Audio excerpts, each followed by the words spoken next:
Assalamualaikum. Selamat datang di channel Perjalanan Menuju Hijrah. Yang sudah like, share, dan subscribe, semoga kita selamat dunia akhirat. Follow kami juga di media sosial lainnya. Link di deskripsi ya. Barakallahu fikum.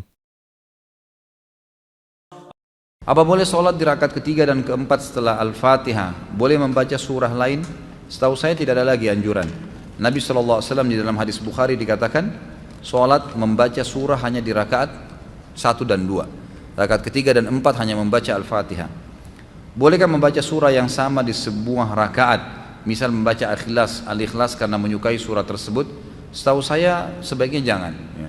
Dianjurkan untuk memvariasikan, karena contoh dari Nabi SAW divariasikan. Tapi bolehkah di setiap rakaat kedua saya membaca Al-Ikhlas? Boleh kalau itu. Karena ada pernah sahabat sering kali membaca di rakaat keduanya Al-Ikhlas. Rakaat pertama diacak sama dia. Lalu dilaporkanlah oleh makmum-makmumnya, ya Rasulullah, orang ini kalau sholat selalu di rakaat kedua Al-Ikhlas. Ditanya, kenapa kau baca itu? Tapi ini sholat yang berbeda ya. Jadi sholat subuh misalnya di rakaat kedua Al-Ikhlas. Nanti sholat maghrib juga yang suara Al-Ikhlas. Rakaat kedua Isya Al-Ikhlas. Tapi rakaat pertama diacak sama dia.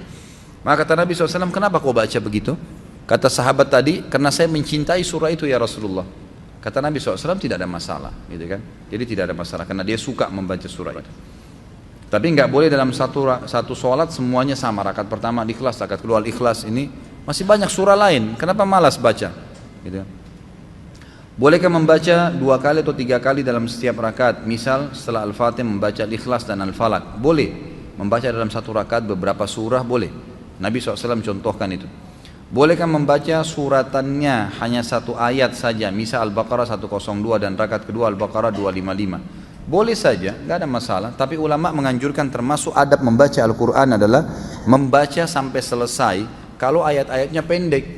Ada orang Masya Allah, Allahu Akbar, waladhdallin amin, qul Allahu ahad, Allahu Akbar, ruku. Rakaat kedua Allahu Samad, ruku lagi.